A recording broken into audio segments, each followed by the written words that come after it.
It's my great pleasure and honor to welcome formally to the stage my very dear friend who I've only known for 2 years, Sheree, who will be giving us her paper.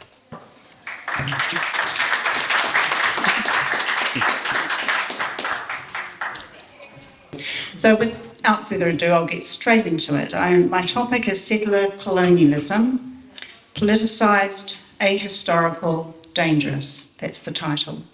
In this paper, I argue that settler colonialism's politicized and ahistorical treatment of the relationship between settlers and Indigenous people is not only a flawed model, but inherently violent and dangerous. The precursor to settler colonialism, colonial studies, emerged in the 1950s amid global decolonisation and the decline of European empires after World War II. Scholars began to critically analyse how colonial systems shaped political, economic and cultural life. Influenced by anthropology, sociology and Marxist thought, the new field of colonial studies sought to understand colonial power relations and identity formation. By the end of the 1950s, colonial studies had laid the groundwork for post-colonial theory, which would further interrogate empire, culture, and resistance in the decades that followed. Post-colonial scholars such as Edward Said and Frantz Fanon explored how colonial hierarchies persisted in language, economics and representation, even after the end of empire. By the 1980s, settler colonialism was developing as a discrete category with its own dedicated vocabulary and interpretive categories. Australian-based scholar Patrick Wolfe wrote Settler Colonialism and the Transformation of Anthropology in 1999. It was considered a key work marking settler colonialism as a separate scholarly field of inquiry. Lorenzo Veracini, also based in Australia, has likewise played a key role in the establishment of settler colonialism studies, which he claims became consolidated as a distinct field of inquiry by 2010. Wolfe's claim that settler colonialism is a persistent structure, not simply an historical event, shifted the discourse substantially.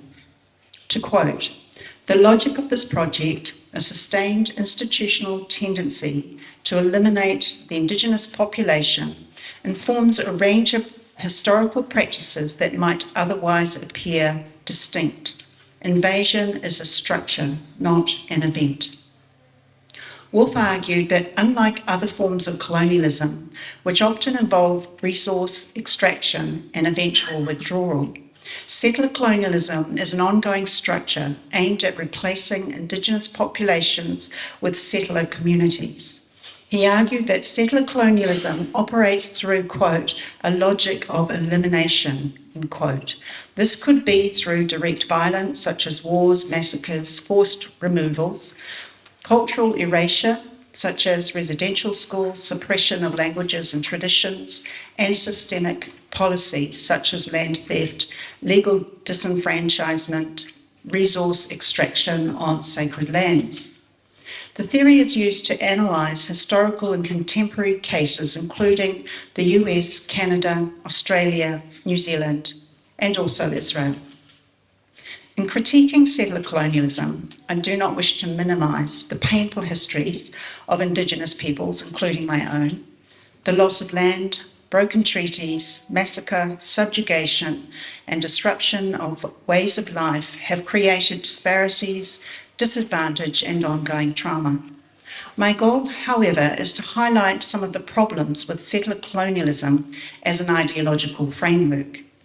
I argue that settler colonial theory is a flawed binary model which Veracini admits is a, quote, presentist occupation, end quote. It is a totalising system that abuses historical text, context and complexity. Wolfe makes the astonishing and revealing claim that one, quote, should not submit to the tyranny of historical detail, unquote, if doing so lessens the explanatory power of the structure. His flagrant disregard for the so-called details of history is vividly demonstrated in the same article by his misdating of King David's kingdom by 1 to 2,000 years. Settler colonialist advocates are willing to bend, twist, or ignore history in order to make it conform to their preordained theory.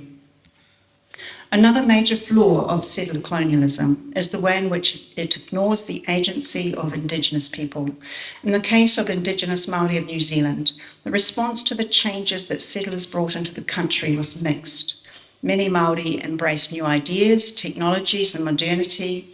Their embrace of literacy was such that in 1840 to 50, this period, literacy was greater among Māori than among settlers. When the new settler government asserted control and breached treaty obligations, Māori fought back in a variety of ways and engaged in the political process. In the case of Israel, settler colonialism paints a one-sided model of Israeli domination while ignoring the realities of a mixed society and the many attempts to pursue peace with Arab neighbours. Multiple offers of land for peace contradict the framing of Israelis as land-hungry settlers. The intransigence and maximalism of the Palestinians is ignored. Settler colonial theorists have anointed Israel as the archetypal transgressor state, even though her unique historical roots and trajectory, demographic composition, and ideological foundations complicate its classification within the orthodox parameters of settler colonial theory. While the formalization of settler colonial studies is relatively recent, the framing of Israel as a settler colonial state has a deeper genealogy. Faye Sayegh, 1965 pamphlet, Zionist Colonialism in Palestine, constitutes one of the earliest systematic attempts to conceptualize Zionism through a framework of settler colonialism. Writing within the context of post-war decolonization, Sayegh argued that Zionism was not a national liberation movement, but a European colonial project aimed at the displacement and replacement of the indigenous Palestinian population. He emphasized the indispensable role of British imperial sponsorship embodied in the 1917 Balfour Declaration in facilitating Jewish settlement and securing Zionist hegemony in Palestine. Sayegh's analysis prefigured key tenets of settler colonialism, later articulated by theorists such as Wolff and Veracini. There are numerous problems with the framing of Israel as a settler colonialist project. Classical settler colonialism describes the implantation of an external population that displaces and replaces indigenous peoples, as seen in North America or Australia or New Zealand. In contrast, Zionism frames Jewish migration to Palestine as a return to an ancestral land grounded in millennia of religious, cultural, and historical connection to the land. Indeed, there's been a continuous Jewish presence in the land, albeit at times small. This self-understanding distinguishes Zionist settlement from paradigmatic colonial enterprises, which lack claims of prior belonging. The coexistence of both indigeneity and displacement within Zionist history disrupts the clear settler-native binary on which the colonial model depends. A further obvious conceptual issue arises with the absence of a metropole. Traditional settler colonies functioned as extensions of imperial centres, like Britain, France, or Spain, seeking territorial and economic expansion. Zionism, by contrast, emerged from a stateless and persecuted diaspora rather than from a dominant imperial power. Although British colonial policy under the Mandate, particularly the Balfour Declaration, facilitated aspects of Jewish settlement, Zionism was not an instrument of British expansion, but a nationalist movement seeking self-determination. This lack of a colonising mother country ill fits classical settler colonial formations. The heterogeneity of the Jewish population in Israel further destabilizes the model. A significant proportion of Jewish Israelis descend from Mizrahi and Sephardi communities, expelled from or fleeing Middle Eastern and North African states after 1948. These populations were neither representatives of colonial privilege nor beneficiaries of metropolitan power. The settler colonial framework, which tends to flatten or homogenize settler identities, struggles to account for such internal social and ethnic stratifications, as well as the complex hierarchies within Israeli society itself. Moreover, the temporal and political context of Zionism diverges sharply from the imperial milieu in which settler colonialism emerged. Arising in the late 19th century, modern Zionism developed concurrently with both European nationalism and the broader currents of anti-imperial struggle. Many Zionists conceive their project as one of national revival rather than colonization. Indeed, some argue that Zionism is an example of successful decolonization. Defining Israel as a settler colonial project is often interpreted as an implicit call for its decolonization and political dissolution. This politicization of the framework tends to transform an analytical model into a moral verdict. It becomes a clumsy but effective weapon rather than a source of illumination. Given the many anomalies in defining Israel as a settler colonial project, one would expect more caution on the part of the theorists, but not so. Rather than allow the historical detail to inform their analysis, they instead distort history to fit the preordained model or induce running repairs to their analytical framework in order to accommodate anomalies. For example, in order to accommodate settler colonial theory, Wolff developed the concept of, quote, pre-accumulation, quote, to challenge what he describes as the singularity of the Palestine Nakba. The notion of pre-accumulation characterizes the historical preconditions that enabled the Nakba to occur. Thus, he sees the Nakba as part of the process of colonization, which to that point had moved forward in slow motion. In a similar manner, Israel's detractors have justified Hamas atrocities with the notion that 75 years of colonialist oppression led to the 7th of October attack. Furthermore, I would argue that settler colonialism contains elements of a pseudo-religious worldview, replete with hermeneutical tools, original sin, state of innocence, saints and sinners, commandments and penance. Notably absent, though, are hope and redemption. The concept of power operates as a central hermeneutical category for understanding settler colonialism. The influence of Foucault is evident. His idea that knowledge and power are intertwined has been instrumental in the contention that colonial systems produce knowledge about indigenous peoples in ways that justify domination and erasure. Settler colonialism's original sin, as articulated by Wolff, is the act of invasion. As noted, Wolff argues that invasion is not an event but a structure, meaning the ongoing system of relationships, laws, and institutions that continually reproduce and sustain settler dominance are all these parts of the structure that is considered the invasion, which is the original sin which needs to be dealt with. Invasion doesn't end when settlers settle.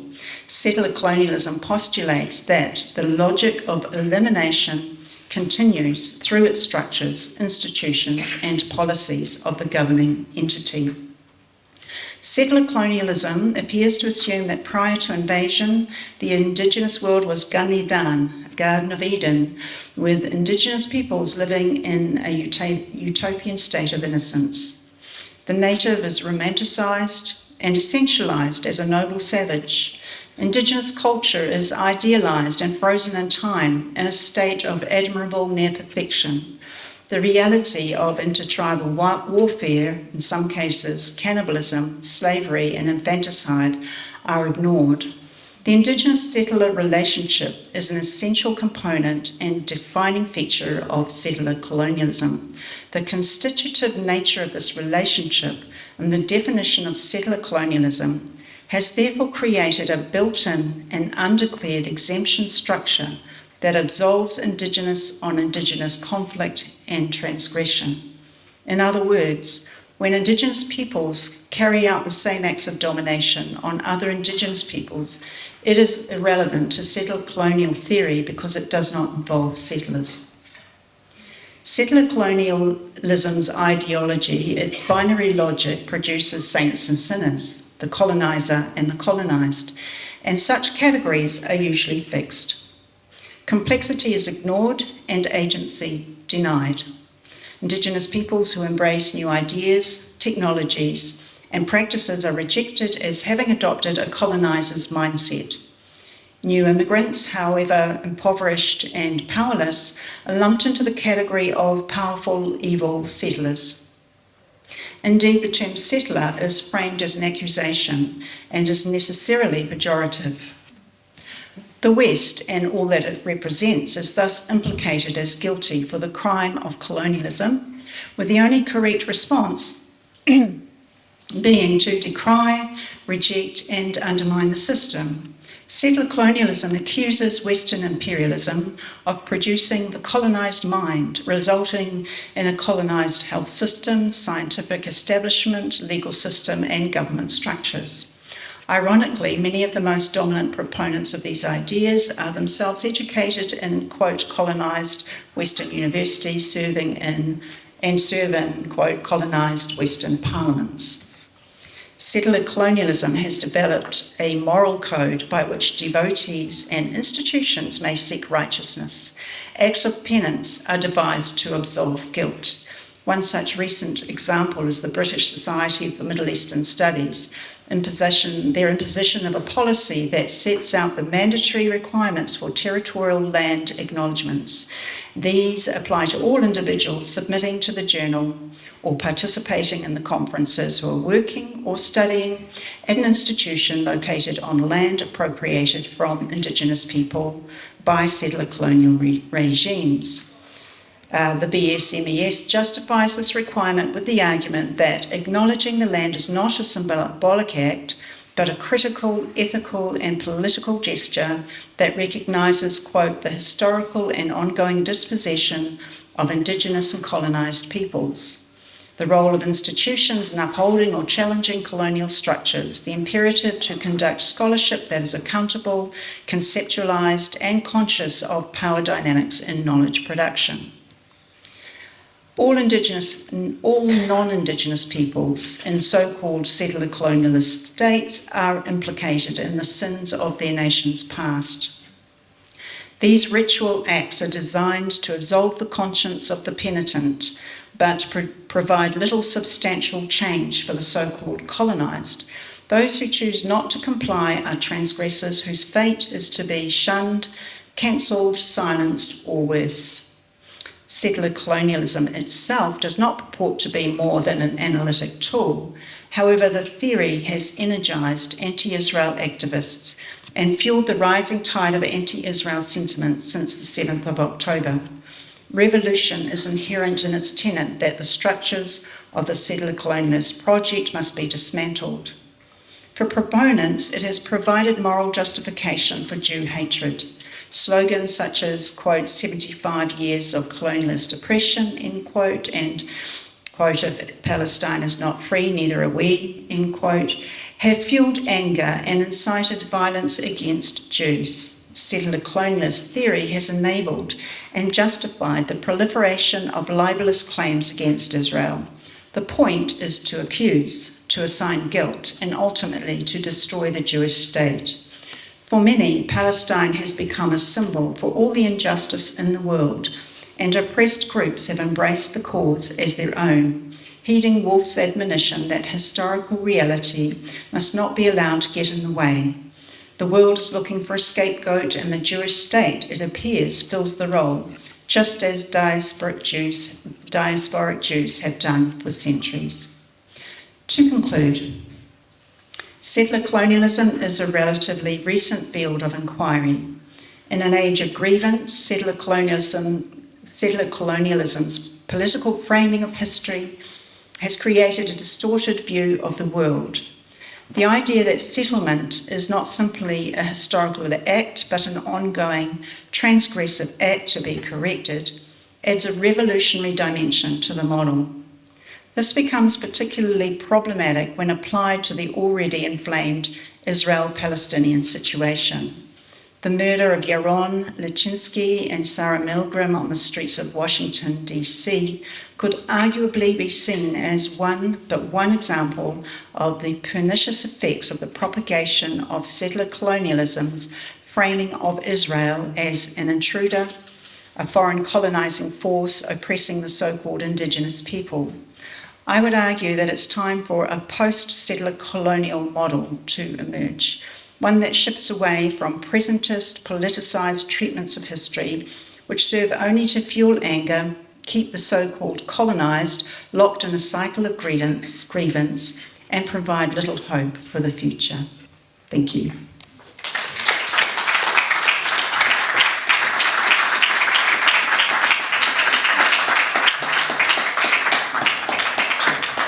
Responses.